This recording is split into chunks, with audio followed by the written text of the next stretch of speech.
بسم الله الرحمن الرحيم الذين آمنوا يقاتلون في سبيل الله والذين كفروا يقاتلون في سبيل الطاغوت فقاتلوا أولياء الشيطان إن كيد الشيطان كان ضعيفا বাংলাদেশ জামাত ইসলামী ধরমপুর ইউনিয়নের 1, 2 এবং 3 নম্বর ওয়ার্ড কর্তৃক আয়োজিত আজকের এই সহযোগী সমাবেশের সম্মানিত সভাপতি বাংলাদেশ জামাত ইসলামী ধরমপুর ইউনিয়নের সুযোগ্য আমির সাবেক ছাত্রনেতা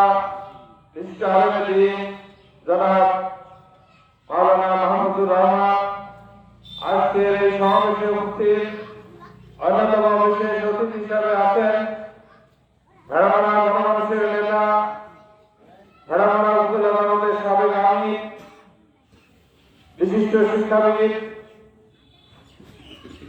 কুষ্টিয়া জেলা কর্মপরিষদের সদস্য জনাব প্রফেসর ডক্টর আমরুল আহমেদ জসি উপস্থিত আছেন ভেড়ামারা উপজেলা আদালতের সম্মানিত আমির জনাব জালাল উদ্দিন উপস্থিত আছেন ভেড়ামারা উপজেলা আদালতের সম্মানিত সেক্রেটারি জনাব শফিকুল আলম এবং আমাদের মাঝে উপস্থিত আছেন ধরমপুর ইউনিয়নের আগামী দিনের স্থানীয় সরকার নির্বাচনে জামাত মনোনীত প্রার্থী বিশিষ্ট আলেম দ্বীন ধরমপুরের কৃতি সন্তান জনাব হযরত মাওলানা শহীদুল ইসলাম সহ উপজেলার অন্যান্য নেতৃবৃন্দ, ইউনিয়নের নেতৃবৃন্দ এবং আজকের এই সমাবেশে উপবিষ্ট ভেড়ামারা ধরমপুর ইউনিয়নের 3টি ওয়ার্ডের সামনে উপবিষ্ট প্রাণপ্রিয় কর্মী ভাইরা, আসসালামু আলাইকুম ওয়া রাহমাতুল্লাহ।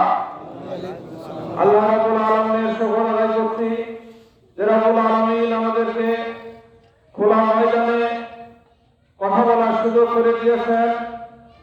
বিগত প্রায় 1.5 যুগ যাবৎ আমরা খোলা ময়দানে এমনিভাবে কথা বলার সুযোগ পেয়েছিলাম না। যে রব আমাদের সেই সুযোগ করে দিয়েছেন সেই রবের শুকরিয়া আদায় করি আলহামদুলিল্লাহ। আরো জোরে আলহামদুলিল্লাহ। দরুদ ও সালাম বিশ্ব মানবতার মহান শিক্ষক, বিশ্বের নির্যাতিত, নিপীড়িত, উপেক্ষিত, বঞ্চিত মানুষের আপনজন, মুক্তিকামী মানুষের একমাত্র নেতা প্রিয় নবী জনাব মুহাম্মদ রাসূলুল্লাহ সাল্লাল্লাহু আলাইহি ওয়াসাল্লামের উপর সম্মানিত উপস্থিতি, আপনারা সবাই ভালো আছেন? আলহামদুলিল্লাহ। সমাবেশে এসে আপনারা খুশি না রাজা? খুশি। সম্মানিত উপস্থিতি, আমাদের পূর্ববর্তী বক্তাদের কাছ থেকে অত্যন্ত গুরুত্বপূর্ণ আলোচনা শুনেছেন। এই বাংলাদেশ পৃথিবীর মানচিত্রে দ্বিতীয় বৃহত্তম মুসলিম দেশ, যে দেশে 90 থেকে 92% মানুষ মুসলমান, সেই দেশটা গত 53 বছর পার করে 54 বছরে আমরা পড়েছি। এখনো সাধারণ মানুষের, সাধারণ নাগরিকদের মুক্তির পথ খুঁজে পাওয়া যায় না, ঠিক না? আমরা দেখেছি বিগত দিনে যখন যারা ক্ষমতা দখল করেছে তারা সবসময় নিজেদের হাতের গোছানো নিয়ে ব্যস্ত ছিল। তাদের নেতা কর্মীদের ভাগ্যের পরিবর্তন হয়েছে, সাধারণ মানুষের ভাগ্যের কোনো পরিবর্তন হয় নাই। আমরা বিগত দেশ যুগে আমরা যেটা দেখলাম আরো ভয়ঙ্কর, যারা ক্ষমতার মস্তরে বসে মানুষের মৌলিক অধিকার, ভোটাধিকার হরণ করে, এক গণতন্ত্র কায়েম করে, স্বৈর শাসন কায়েম করে, তারা একের পর এক এই দেশে যারা ইসলামী নেতৃত্ব দিচ্ছিল, এদেশে হিংসাপূর্ণ সমাজ কায়েমের নেতৃত্ব দিচ্ছিল, তাদেরকে সুপরিকল্পিতভাবে মিথ্যা মামলা দিয়ে, মিথ্যা সাক্ষ্য দিয়ে, মিথ্যা রায় দিয়ে ফাঁসি কাটতে ঝুলে দুনিয়া থেকে বিদায় করেছে। এবং শুধু এখানে শেষ নয়, আমাদের শীর্ষ নেতৃবৃন্দকে কারাগারে রেখে বিনা চিকিৎসায়, অযত্নে, অবহেলায় আমাদের নেতৃবৃন্দকে মৃত্যুর কোলে ফেলে দিয়েছে। সর্বশেষ তাদের পরিকল্পনা অনুযায়ী এই দেশ শুধু নয়, সারা পৃথিবীর তহিদি জনতা প্রাণের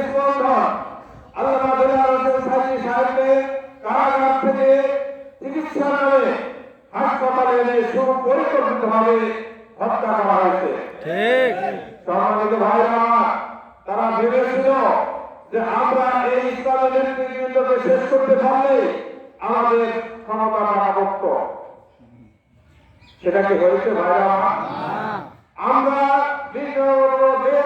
যুগ আমাদের হাজার হাজার নেতা কর্মীরা ঘরে থাকতে পারে না, হাজার হাজার মামলা দিয়ে লক্ষ লক্ষ আসামি করে আমাদেরকে এই দেশের বাড়ি ঘরে শুরু দেয় নাই। আমরা বিভিন্ন জায়গায় আমাদের অবস্থান করতে হয়েছে। তারপরেও আমরা বাংলার জগতে এই 56,000 বর্গ মাইলের মধ্যে আমরা মাথা উঁচু করে দাঁড়িয়েছিলাম, ঠিক কিনা?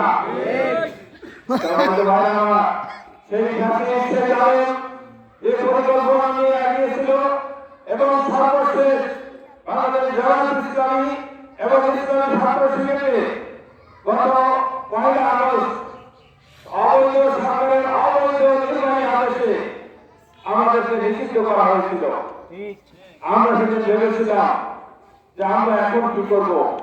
বিগত 16-17 বছর তো মানুষের মাঝে যেভাবেই হোক আমরা কাজ করেছি, এখন তো আর আমরা কাজ করতে পারবো না, এরকম একটা মনের মধ্যে আশঙ্কা করেছিল। কিন্তু আমরা জানি এই পরিকল্পনা তারা নিয়েছিল, কিন্তু একজন মহা পরিকল্পনাকারী আছে, সেই উত্তম পরিকল্পনা বাস্তবায়নকারী মহাভারত ঠিক 4 দিনের মাথায় তাদেরকে নিষিদ্ধ করে দিয়েছে 56,000 বর্গ মাইলের এলাকা থেকে, ঠিক কিনা? এবং তারা নিষিদ্ধ ভাবে হয়েছে। আমরা তো আমাদের নিষিদ্ধ করে দেশেই আমরা ছিলাম, যে জুলুম ভরিয়া নিয়ে এই দেশে আমরা মাথা উঁচু করে দাঁড়িয়েছিলাম। কিন্তু তারা ক্ষমতা ছাড়ার পর 45 মিনিট সময় পায় নাই, সব নেতা কর্মীরা দেশ ছেড়েছে, ঠিক কিনা? আমরা এই দেশে আল্লাহ আইন এবং সত্যের শাসন কায়েম করতে চাই। ওরা চেয়েছিল এই সত্যের শাসন যাতে কায়েম না হয়, ইনসাফ কমিটির সমাজ কায়েম না হোক, তাহলে আমাদের ক্ষমতা পাকাপোক্ত হবে। আর ওরা জানে যে জামাত ইসলামী যে কাজটা করছে, জামাত ইসলামী যদি কখনো রাষ্ট্র ক্ষমতা পায় তাহলে এই দেশে ইনসাফ কমিটির সমাজ প্রতিষ্ঠিত হবে। আর এখানে সাধারণ জনগণ আর কখনো ঐক্যর রাষ্ট্রের ক্ষমতার আসলে করতে দেবে না, ঠিক কিনা ভাই আমার? বাংলাদেশ জামাত ইসলামী সেই ধরনের নেতৃত্ব সৃষ্টি করে তার ইতিমধ্যে প্রমাণ রেখেছে। আপনারা জানেন 2001 থেকে 2006 পর্যন্ত বাংলাদেশ জামাত ইসলামী জোট সরকারের অংশ হিসাবে আমাদের শ্রদ্ধেয় দুজন নেতা শহীদ আলমী মাওলানা মতিউর নিজামী, শহীদ আলী হাসান মোহাম্মদ মুজাহিদ জোট সরকারের ক্ষমতায় ছিল এবং 2 জন মন্ত্রী 3টা মন্ত্রণালয়ে দায়িত্ব পালন করেছিলেন 5 বছর। এখানে তারা সেই সাক্ষ্য রাখতে সক্ষম হয়েছে। তারা দুর্নীতিমুক্ত মন্ত্রণালয় আখ্যা দিয়ে দুর্নীতিমুক্ত মন্ত্রণালয় তারা উপহার দিয়েছিল বাংলাদেশে। সকল মন্ত্রণালয়ে দুর্নীতি ছিল, কিন্তু শহীদ মাওলানা মতিউর নিজামী এবং শহীদ আলী হাসান মোহাম্মদ মুজাহিদের দুর্নীতির 2 টাকা খুঁজে পাই নাই। আমরা সেটা জানি 1/11-এর পর এই দেশের প্রত্যেকটি দলের শীর্ষ নেতৃবৃন্দ থেকে শুরু করে সকল নেতৃবৃন্দ দুর্নীতির দায়ে জেলে গিয়েছিল, ঠিক কিনা? কিন্তু আমাদের 2 জন নেতাকে 2 জন মন্ত্রীকে তারা জেলে দিতে পারে না দুর্নীতির দায়ে। সম্মানিত ভাইরা, সেই জন্য তারা জানে যে এই দেশে যদি কখনো বাংলাদেশ জামাত ইসলামী রাষ্ট্রীয় ক্ষমতায় যায়, এদেশের জনগণ যদি রাষ্ট্রীয় ক্ষমতায় যাওয়ার সুযোগ করে দেয়, মহাভারত যদি এটা কবল করে নেয়, তাহলে এই যে সোনার বাংলা হিসাবে গড়ে উঠবে ইনশাআল্লাহ। এই দেশের সবচেয়ে বড় সমস্যা হচ্ছে অসৎ নেতৃত্ব, এবং আমরা বিশ্বাস করি অসৎ নেতৃত্ব দ্বারা দেশ কখনোই আগায় যেতে পারে না। অসৎ নেতৃত্বের কারণে দুর্নীতি, চাঁদাবাজি, লুটপাট, জুলুম, অত্যাচার, যত প্রকার অপকর্ম আছে সবকিছুর মূলে আছে অসৎ নেতৃত্ব, ঠিক কিনা? সম্মানিত ভাইরা, আজকে সারা দেশে রিক্সাওয়ালা, ঠেলাওয়ালা, কৃষক, শ্রমিক, মেহনতি মানুষ, ডাক্তার, ইঞ্জিনিয়ার, শিক্ষক, সকল জনতা একটি স্লোগান, আমরা 54 বছর অনেক কিছু দেখেছি, আমরা এবার জামাতকে সুযোগ দিতে চাই। এটাকে, এই কথাটা কি আপনাদের কানে যায়? যাচ্ছে? এই যাচ্ছে, শুধু এতটুকু মানে আত্মতৃপ্তি নিয়ে বসে থাকলে হবে? ওরা কি বসে থাকবে? ওরা কি বসে থাকবে? ওরা কখনো বসে থাকবে না। ওরা সর্বশক্তি দিয়ে আমাদের এই যাত্রাকে রুখে দিতে চাই। আমরা বলে দিতে চাই, আমরা ইমানদার, ইমানদারদের কাজ সবসময় আল্লাযীনা আমানু ইয়াকাতিলুনা ফী সাবিলিল্লাহ, ইমানদাররা সবসময় আল্লাহর পথে লড়াই সংগ্রাম করবে। ওয়াল্লাযীনা কাফারু ইয়াকাতিলুনা ফী সাবিলিত তাগুত, আর ওই শয়তানরা, ইসলাম বিরোধী শক্তিরা সবসময় তাদের পথে সংগ্রাম করবে, এটাই স্বাভাবিক। কিন্তু ইমানদারদের কাজ হচ্ছে শয়তান, ওদের শয়তানের বিরুদ্ধে, ওই তাগুতের বিরুদ্ধে আমাদের সর্বশক্তি দিয়ে লড়াই সংগ্রাম চালিয়ে যেতে হবে। পারবো তো ইনশাআল্লাহ? নাকি আমরা ভয় পাবো? আল্লাহ সৈনিকরা কখনো ভয় পায়? আল্লাহ তাআলা বলছেন, ইন্না কাইদা শাইতানি কানা দাঈফা, কখনো এই শয়তানের শক্তি খুব বেশি নয়, একেবারে দুর্বল। শুধু আমরা ময়দানে যদি আমাদের ইমান নিয়ে দাঁড়িয়ে থাকতে পারি, অবশ্যই তারা দুর্বল এবং তারা পরাজিত হবে ইনশাআল্লাহ। সম্মানিত ভাইরা, এই জন্য আগামী দিন এই দেশে সাধারণ মানুষ, 18 কোটি মানুষ বাংলাদেশ জামাত ইসলামীর দিকে তাকিয়ে আছে। তারা কি করে দেখতে চায়? আমরা আগামী দিনে চাই একটি সুন্দর নির্বাচন, আবার সুষ্ঠু নিরপেক্ষ নির্বাচনের মাধ্যমে জনগণের ম্যান্ডেট দিয়ে বাংলাদেশ জামাত ইসলামী ক্ষমতায় যেতে চায়। এখন থেকে ষড়যন্ত্র শুরু হয়েছে। কোন কোন নেতা বলেন যে ওদের তো ভোট কেন্দ্রে যেতে দেব না। কি আপনারা এটা মেনে নেবেন? আমরা মেনে নিতে চাই। আপনারা বাংলাদেশের মানুষ, আমরা বাংলাদেশের মানুষ, আমরা কোন বিদেশি নাগরিক নয়।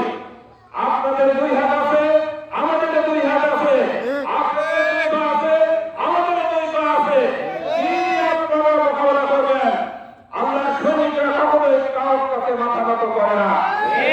আমরা আগামী দিনে নির্বাচন যখন আসবে, প্রত্যেকটি ভোট কেন্দ্রে আমাদের জনগণ একটি জনগণ আল্লাহ সৈনিক হিসাবে ওই মাথায় মুখ ভরার মতো করে বুক পেতে দিয়ে তাদের মোকাবেলা করবে ইনশাআল্লাহ। এবং আগামী দিনে সত্য এবং ন্যায়ের পক্ষে এদেশের 18 কোটি মানুষ রায় দেবে। আর বাংলাদেশে আল্লাহর আইন এবং সত্যের শাসনের মাধ্যমে একটি ইনসাফপূর্ণ সমাজ প্রতিষ্ঠিত হবে ইনশাআল্লাহ। সেই সমাজ প্রতিষ্ঠা করার জন্য আমাদের প্রত্যেককে এখন থেকে সিদ্ধান্ত নিতে হবে। আমাদের প্রত্যেকটা ঘরে ঘরে আমাদের এই মেসেজ পৌঁছতে হবে। এই দেশের মানুষ 99% মানুষ মুসলমান, সেই দেশে আল্লাহর আইন চলে না, সেই দেশে আল্লাহর আইন দ্বারা বিচার ফয়সালা হয় না। এটা আমাদের অজ্ঞতা, আমরা সাধারণ মানুষকে এখনো বোঝাতে পারিনি। আল্লাহ তাআলা ঘোষণা, আল্লাহ ইয়াকুম বিমা আনজালাল্লাহু ফাউলাইকা কাফিরুন ফাউলাইকা হুম ফাসিকুন। আল্লাহর ঘোষণা, যারা আল্লাহর বিধান দ্বারা বিচার ফয়সালা করে না, তারা কাফির, তারা জালিম, তারা ফাসিক। ঠিক কি না ভাইরা?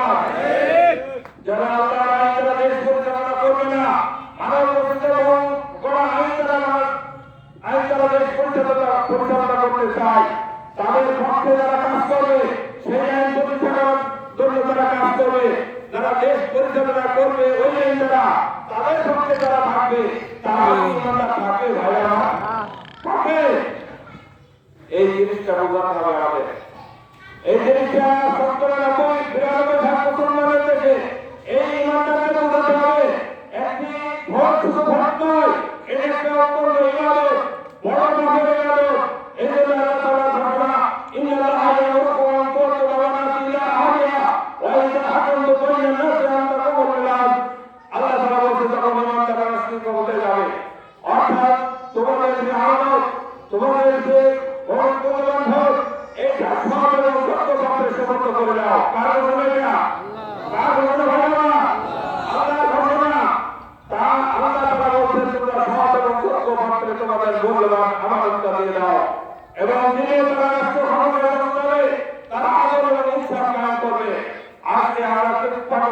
করে 54 বছর এনেছি, আমরা কি আদৌ ইনসাফ পেয়েছি ভাইরা আমার?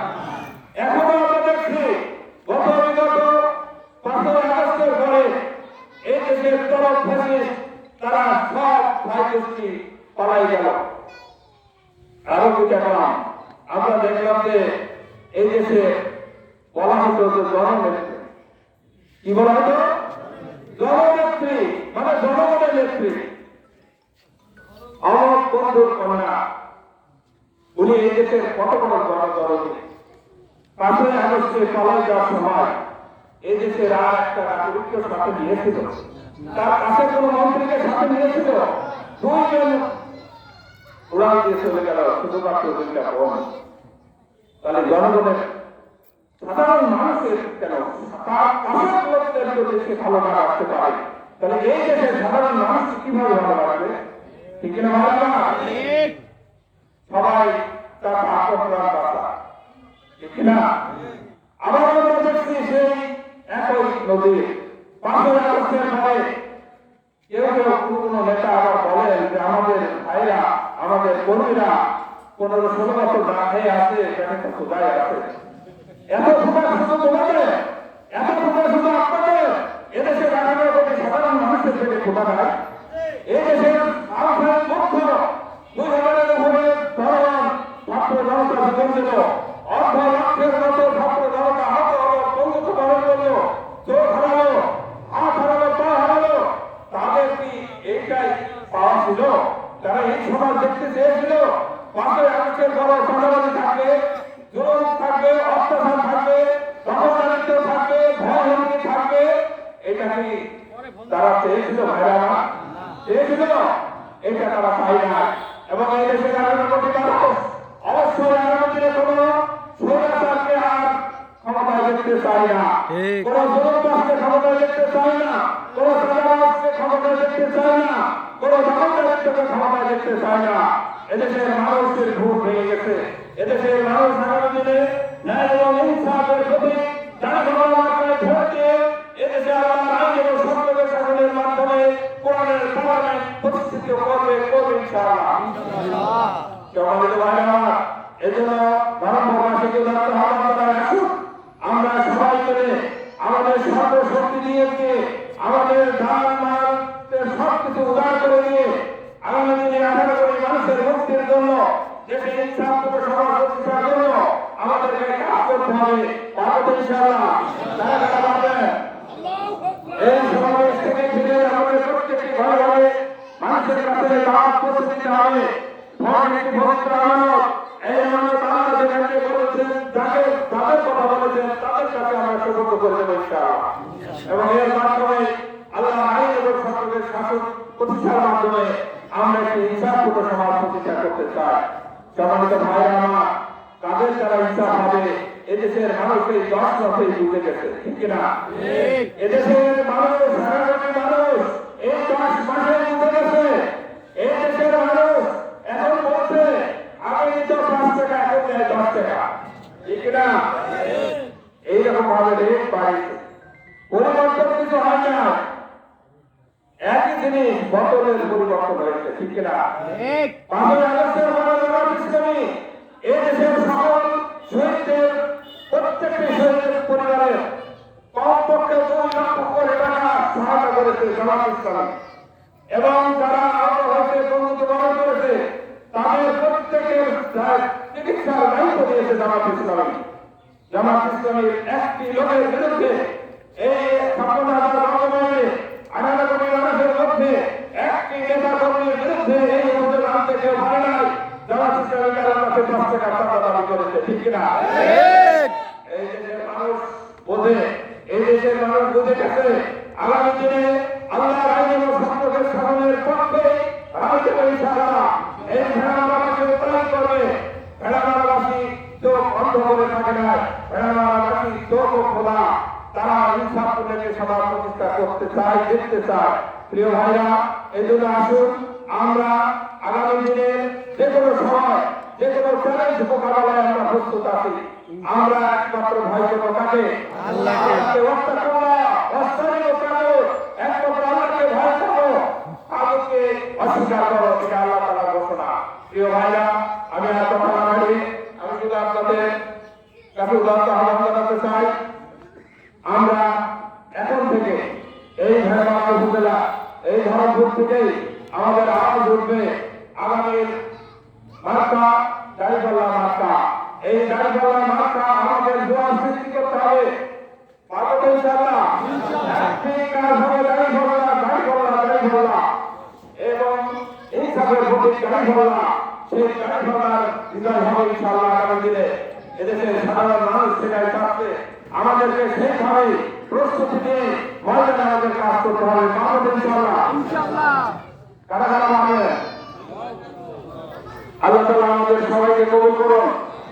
যারা আরেকটু ধরে ধৈর্য সহকারে যারা বক্তব্য শুনছেন, আপনাদের সার্বিক কল্যাণ কামনা করে আল্লাহ তাআলা যেন আমাদের সবাইকে আল্লাহর জন্য আল্লাহ তিনি প্রতিষ্ঠা করার জন্য আমাদের গান এবং নাচ দিয়ে চেষ্টা করতে পারি, সেই তৌফিক কামনা করে আপনাদের সবাইকে আন্তরিক মোবারকবাদ জানিয়ে আমি আমার কথা শেষ করছি। আল্লাহ হাফেজ। বাংলাদেশ জিন্দাবাদ, বাংলাদেশ জামায়াত ইসলামী জিন্দাবাদ। ধন্যবাদ। আসসালামু আলাইকুম ওয়া রাহমাতুল্লাহ।